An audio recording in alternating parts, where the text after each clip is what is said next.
Dios los bendiga, hermanos. Hoy estaremos viendo 1 Samuel capítulo 3, verso 1 al 10. La escritura dice de la siguiente manera: el joven Samuel ministraba al Señor en presencia de Elí, y la palabra de Dios escaseaba en aquellos días, no había visión con frecuencia. Y aconteció un día que, estando Elí acostado en su aposento, cuando sus ojos comenzaban a oscurecerse, de modo que no podía ver, Samuel estaba durmiendo en el templo del Señor, donde estaba el arca de Dios. Y antes de que la lámpara de Dios fuese apagada, el Señor llamó a Samuel, y él respondió: heme aquí. Y corriendo luego a Elí, dijo: heme aquí, ¿por qué me llamaste? Y Elí le dijo: yo no te he llamado, vuelve y acuéstate. Y él volvió y se acostó. Y Dios lo volvió a llamar otra vez, diciendo: Samuel. Y levantándose Samuel, vino a Elí y dijo: heme aquí, ¿por qué me has llamado?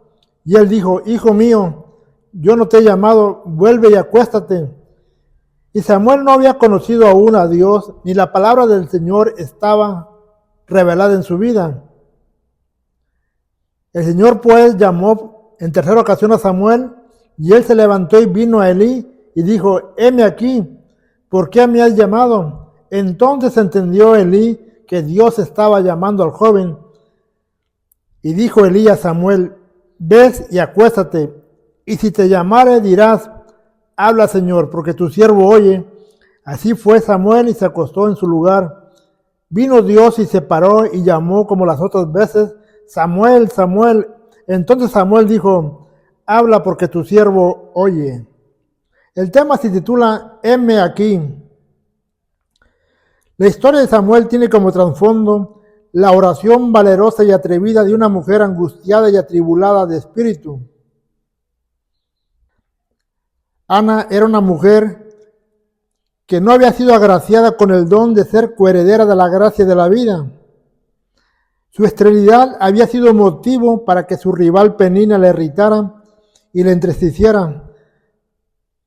Pero un día Ana decidió llevar toda su angustia delante de Dios, y llorando abundantemente expuso su petición ante el altar, sellándolo con un voto. 1 Samuel 1:11 dice: e hizo voto diciendo: Señor de los ejércitos, si te dignares a mirar la aflicción de tu sierva, y te acordares de mí, y no te olvidares de tu sierva, sino que dieres a tu sierva un hijo varón, yo lo dedicaré al Señor todos los días de su vida, y no pasará navaja sobre su cabeza. Aquella oración llena de angustia, de tristeza, de aflicción, fue puesta ahí en el altar delante de Dios. Ana estaba expresando no solamente con palabras, sino a través de lágrimas. Su alma estaba realmente comunicándose con Dios, y en el voto que está haciendo, ella se considera una sierva de Dios, y su voto habla de la seguridad de que ella tenía de que Dios le podía responder, pero a través de ese voto haría un compromiso de dedicar a su hijo que Dios le iba a dar para consagrarlo todos los días de su vida. Es decir, aquel hijo que nacería sería nazareo, consagrado. 1 Samuel capítulo 20 dice: aconteció que al cumplirse el tiempo, después de haber concebido Ana, dio a luz un hijo y le puso por nombre Samuel, diciendo: por cuanto le pedía a Dios. Dios había contestado aquella petición. Dios había visto el ruego, la súplica, el clamor, la desesperación, cómo Ana estuvo ahí orando por ella misma en busca de que Dios le escuchara. Y Dios le concede esa petición. Y Ana le pone por nombre a su hijo Samuel, que significa escuchado por Dios o Dios ha oído. En respuesta a aquella oración, Ana decide ponerle Samuel a su hijo. Pero una vez que el niño fue destetado, Ana se dispone a cumplir el voto que había hecho delante de Dios.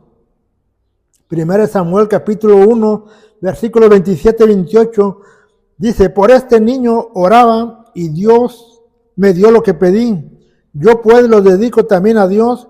Todos los días que viva será de Dios. Y adoró allí a Dios. Ana se estaba presentando delante del sacerdote Elí. y ofrece la ofrenda de aquel momento y lleva al niño como ella lo había prometido y se lo va a dejar al sacerdote Elí para que se haga cargo de él y para que el niño pueda estar sirviendo en el tabernáculo. Pero ella dice, por este niño oraba. Este es el resultado de aquella oración. En aquel momento Elí, si recordamos, había tenido a Ana como una mujer ebria. Pero Ana dice que no estaba ebria, sino que de la aflicción de su espíritu estaba orando. Y ahora llevaba a este niño como una prueba de aquella oración, de que eso era precisamente lo que le había pedido a Dios, un niño varón. Pero también lo estaba dedicando para Dios. Todos los días que el niño viviera iban a ser para Dios. Y Ana adoró ahí a Dios. En ese momento hubo una adoración de gratitud, de agradecimiento y de entregar al niño para el servicio de Dios. El acto que Ana estaba haciendo de presentar al niño delante de Dios no era algo simbólico ni algo parecido a lo que comúnmente el Levítico nos presenta, sino que lo que estaba haciendo Ana era dedicarlo de por vida para que sirviese por completo en el ministerio. No era solamente una dedicación para que oraran por el niño, para que el sacerdote impusiera sus manos y el niño fuera bendecido. Esta dedicación, entrega era por completo. El niño se quedaría desde ese momento al servicio de Dios, desde muy pequeño. Samuel tenía un estilo de vida muy diferente a los jóvenes de su edad. Conforme fue creciendo, su estilo de vida no era comparado a la juventud de ese momento, ya que su vida estaba consagrada para Dios, sirviendo en el tabernáculo, ministrando en la presencia de Dios. A pesar de su corta edad, ya estaba ministrando y su vestimenta era parecida a la que usaban los sacerdotes, un efod de lino. 1 Samuel 2:25 dice que el joven Samuel iba creciendo y era acepto delante de Dios y delante de los hombres. Todo lo que Samuel venía haciendo desde pequeño hasta la juventud era del agrado de Dios, era acepto delante de Dios, pero también era del agrado de los hombres. Su vida era muy diferente a cualquier joven. Samuel había dado gracia delante de Dios y delante de los hombres. En 1 Samuel capítulo 3:1 dice que el joven Samuel ministraba al Señor en presencia de Elí, y la palabra de Dios escaseaba y no había visión con frecuencia. Es decir, el joven Samuel, mientras él estaba ministrando, le tocó vivir una época donde Israel estaba atravesando una crisis espiritual, ya que la palabra de Dios escaseaba y no había visión con frecuencia. Pero esa crisis espiritual estaba relacionada con la familia pastoral, la casa del sacerdote Elí. Por ese motivo, Dios ya no se comunicaba con el sacerdote Elí. La palabra y el mensaje de Dios estaba escaseando y las visiones ya no eran tan frecuentes. En el capítulo 2 nos permite ver el trasfondo de su familia, realmente lo que estaba pasando en la familia pastoral. 1 Samuel 2:12 dice que los hijos del sacerdote Elí eran hombres impíos y que no tenían conocimiento de Dios. En 1 Samuel 2:29 nos dice que aún el sacerdote Elí tenía preferencia por sus hijos y tomaba lo mejor de las ofrendas, lo principal, y se lo daba a sus hijos. De esta manera menospreciaban las ofrendas. El sacerdote Elí estaba honrando más a sus hijos que al mismo Dios. En 1 Samuel capítulo 2, versículos 27 al 34, Dios envía a un profeta para que lleve juicio sobre la casa de Elí. Y en ese juicio dicta una sentencia para sus dos hijos, los cuales van a morir el mismo día. Hofni y Finees tendrían un final muy triste. Cuando Dios empezó a hablar con Samuel, también le dio una profecía. 1 Samuel capítulo 3, versículos 12 a 13, le dice: en aquel día yo cumpliré contra Elí todas las cosas que he dicho sobre su casa, es decir, todo lo que el profeta había hablado tendrían su cumplimiento, desde el principio hasta el fin. Yo le mostraré a la casa de Elí que yo juzgaré para siempre por la iniquidad que él sabe, porque sus hijos han blasfemado a Dios y él no les ha estorbado. Esa era la sentencia para la casa del sacerdote Elí. El sacerdote Elí era el mediador en ese momento entre Dios y el pueblo. Era el mediador, el consejero, el que traía la palabra de Dios. Pero sus hijos eran impíos. Elí tenía conocimiento de Dios, pero sus hijos no tenían conocimiento de Dios. Había un contraste entre el padre de familia y sus hijos. Mientras uno era un hombre entregado a Dios, sus hijos eran impíos. Mientras una persona tenía conocimiento de Dios, los otros no tenían conocimiento de Dios. El sacerdote Elí tenía conocimiento del valor de las ofrendas que eran para honrar a Dios, pero él mismo consentía y permitía que sus hijos la profanaran. Los hijos de Elí habían blasfemado contra Dios y Elí no les había estorbado. Estorbar significa impedir, obstruir o ser un obstáculo. El simple hecho de no estorbarle a sus hijos hizo que Dios lo mirara como cómplice y responsable de la conducta de sus hijos. No hubo ninguna justificación porque sus hijos eran impíos y no tenían conocimiento. Al contrario, fue algo que estuvo en contra del sacerdote Elí. El por qué no instruir a sus hijos, el por qué no transmitir el conocimiento de Dios, el por qué no hablarles del temor de Dios, el valor de las ofrendas, la santidad del templo. Todo eso el sacerdote Elí no se lo ministró a sus hijos, y los hijos solamente estaban blasfemando el nombre de Dios. Todo sacerdote o padre de familia, líder espiritual, tiene que ser un obstáculo para sus hijos. Y en ese momento Elí no lo había hecho. Pero ese obstáculo tiene que ser como un muro de contención capaz de detener y de frenar a un hijo en rebeldía, a un hijo que está en contra de Dios. La cabeza del hogar tiene que ejercer su autoridad realmente. Tiene que tener la capacidad primeramente para ministrar la palabra a sus hijos, para amonestarlos, para enseñarlos, para instruirlos y para detenerlos. En el caso del sacerdote Elí, nada de eso pasó y el final de su casa estaba a punto de llegar. Pero ya Dios tenía un nuevo candidato. Aquel niño que había sido llevado por su madre desde muy pequeño para ser consagrado para Dios, era el elegido de Dios. Hasta ese momento Samuel solamente ministraba en la presencia de Dios. Era un colaborador, era un servidor. 1 Samuel 3:7 dice: y Samuel no había conocido a Dios, ni la palabra de Dios le había sido revelada. A pesar de que Samuel estaba ministrando en el templo, sirviendo en todo lo que pudiera ayudarle al sacerdote Elí, Samuel no había conocido a Dios, ni la palabra de Dios le había sido revelada. Pero a diferencia de muchas personas que han sido llamadas, el llamado de Samuel es único, tanto en su persona como en el lugar donde recibió su llamado. Podemos ver el llamado del apóstol Pedro, estando en su barca, lanzando la red para atraer peces, ahí fue llamado. Podemos ver también el llamado de Moisés, cómo Dios lo llamó desde una zarza cuando estaba pastoreando las ovejas. Pero también hubo llamados muy diferentes. Y el de Samuel es el único y muy especial, porque Samuel no tuvo que experimentar llevar una mala vida, ni tuvo que tocar fondo para reconocer a Dios o para escuchar su llamado. Samuel desde su niñez vivió una vida para agradar a Dios, para servir a Dios. Desde muy pequeño empezó a ministrar a Dios. Posiblemente muchos de nosotros fuimos llamados a una edad mayor de 20 años.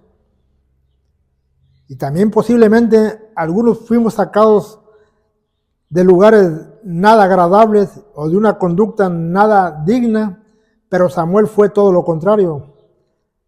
Samuel desde muy pequeño vivió para servir a Dios, fue del agrado de Dios, fue del agrado de los hombres. Dios no tuvo que llamar a Samuel sacándolo de la esclavitud y tampoco lo tuvo que llamar de un lugar de mala muerte. Dios llamó a Samuel desde el mismo templo, cuando Samuel dormía cerca del arca de Dios, cerca de la menorá, donde estaba la lámpara de Dios. Ahí Samuel tuvo ese encuentro con Dios, ahí Samuel escuchó la voz de Dios. En ese momento Samuel tuvo un llamado que marcó su vida, a pesar de que ya estaba sirviendo a Dios, ministrando en la presencia de Dios. Hasta ese momento no había tenido conocimiento de Dios, ni la palabra de Dios le había sido revelada. Pero cuando Dios le empieza a llamar en 3 ocasiones y que Samuel cree que el sacerdote Elí es el que le está llamando, y en la tercera ocasión el sacerdote Elí se da cuenta que es Dios el que está tratando de comunicarse con Samuel, le dice: cuando te vuelvan a llamar, contéstale, tu siervo escucha. Y en la 4ª ocasión, cuando Dios le habla a Samuel, en 1 Samuel capítulo 3, versículo 10, dice así: vino Dios y se paró y llamó como las otras veces: Samuel, Samuel. Entonces Samuel dijo: habla, porque tu siervo oye. En ese momento hubo una conexión entre Dios y Samuel. Dios tenía un nuevo hombre, un nuevo candidato realmente para dirigir al pueblo de Israel. Dios tenía un candidato para dirigir al pueblo de Israel. Su nombre era Samuel. Y aunque era muy pequeño, muy joven, llevaba una vida consagrada, llevaba una vida de servicio. Porque realmente cuando la persona dice: heme aquí, como decía Samuel, realmente le está diciendo: cuenta conmigo, ¿en qué te puedo servir? ¿Qué quieres que yo haga? Ordena, tu siervo escucha, tu siervo obedece. El heme aquí va más allá de que te estoy escuchando. Heme aquí significa: estoy a tus órdenes. Llámame en lo que tú quieras, comisioname. No es lo que uno quiera, sino lo que Dios tiene destinado para uno. Ese es el llamado que Dios estaba haciendo específicamente para Samuel. En 1 Samuel capítulo 3, versículos 19-20 dice: y Samuel creció, y Dios estaba con él, y no dejó caer a tierra ninguna de sus palabras. Y todo Israel, desde Dan hasta Beerseba, conoció que Samuel era fiel profeta de Dios. Desde el llamado de Samuel, ahí cerca del arca de Dios, de ahí en adelante hubo una conexión entre Dios y Samuel creció, y Dios permaneció con él, estaba con él, lo respaldaba, lo dirigía, y no dejó caer a tierra ninguna de sus palabras. Es decir, toda palabra que Samuel estaba hablando era palabra de Dios. Samuel solamente obedecía el mandato de Dios. Lo que Dios le pedía que hablara es lo que estaba haciendo. Por eso ninguna de sus palabras cayeron en tierra. Todas tuvieron cumplimiento. Y todo Israel conoció que Samuel era fiel profeta de Dios, que era el mensajero que Dios había llamado, que era el mensajero que hablaba de parte de Dios, que era el hombre indicado para que nuevamente la palabra de Dios viniera al pueblo de Dios. En un momento que la palabra escaseaba, ahora ya no podía escasear, porque Samuel estaba preparado, consagrado para Dios, y Dios estaba hablando por medio de él. Con el llamamiento de Samuel como juez, el ciclo de los jueces de 450 años juzgando a Israel llegó a su culminación.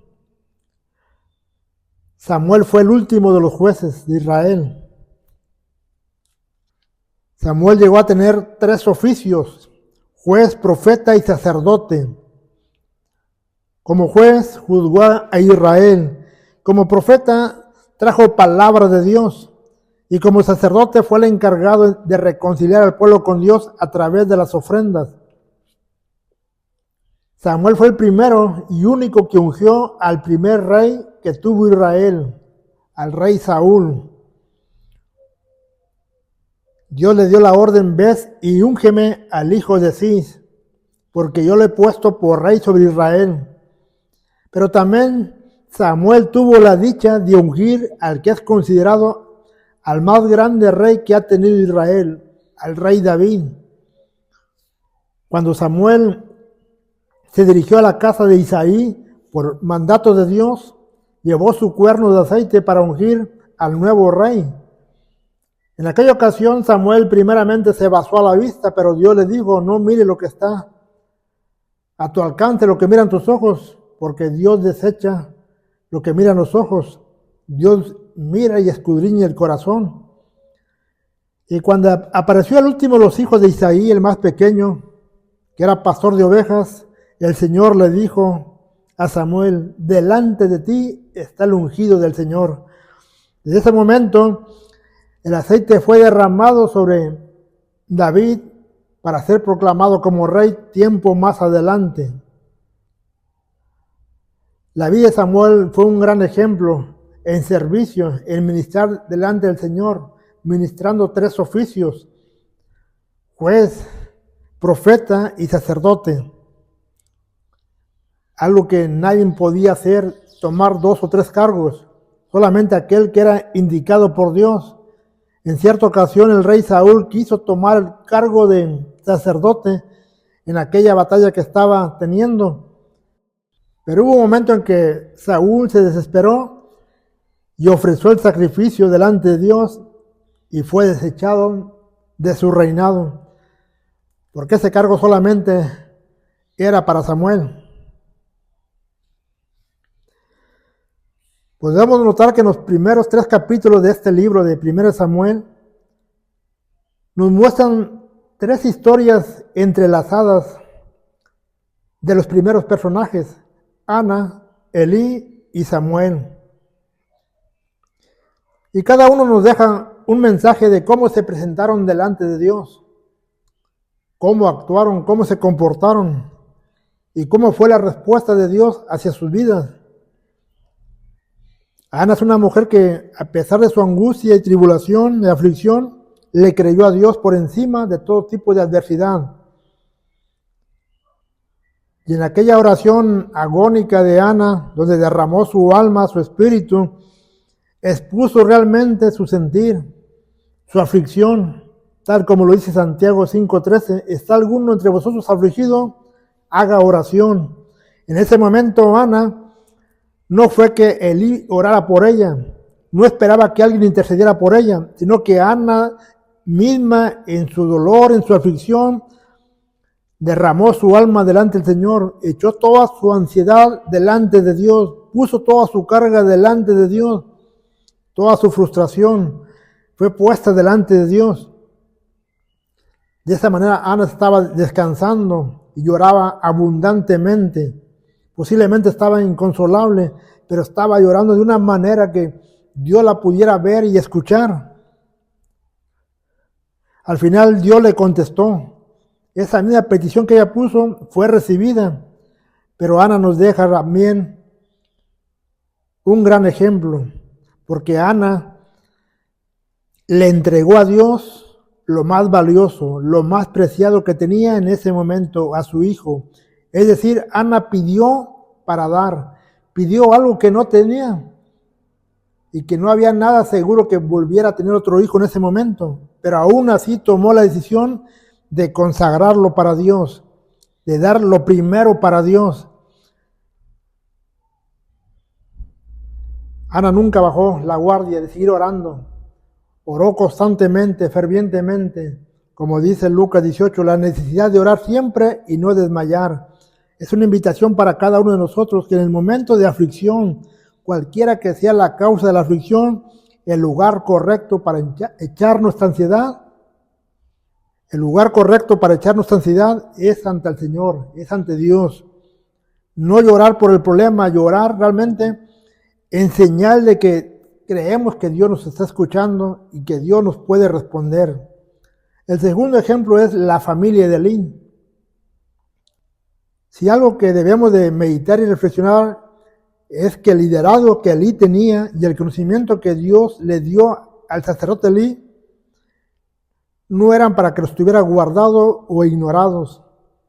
Un liderazgo y un conocimiento y una autoridad son para ejercitarlos, para practicarlos. Y un buen líder empieza por su casa.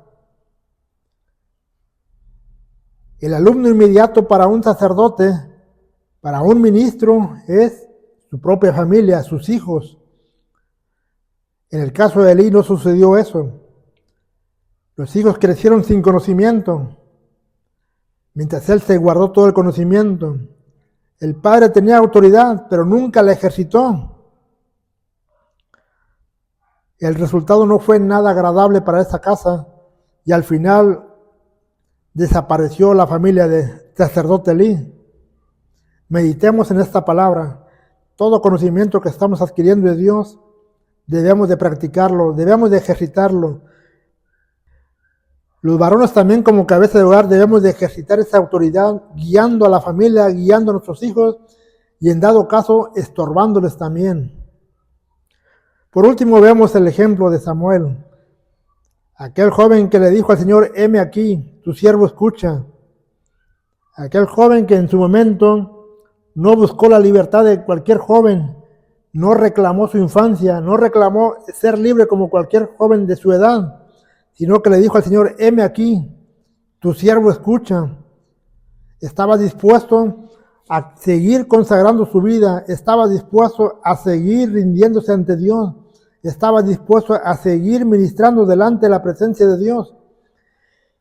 Y el no haber conocido a Dios y el no tener conocimiento de la palabra de Dios no fueron ningún obstáculo para que Samuel dejara de servirle.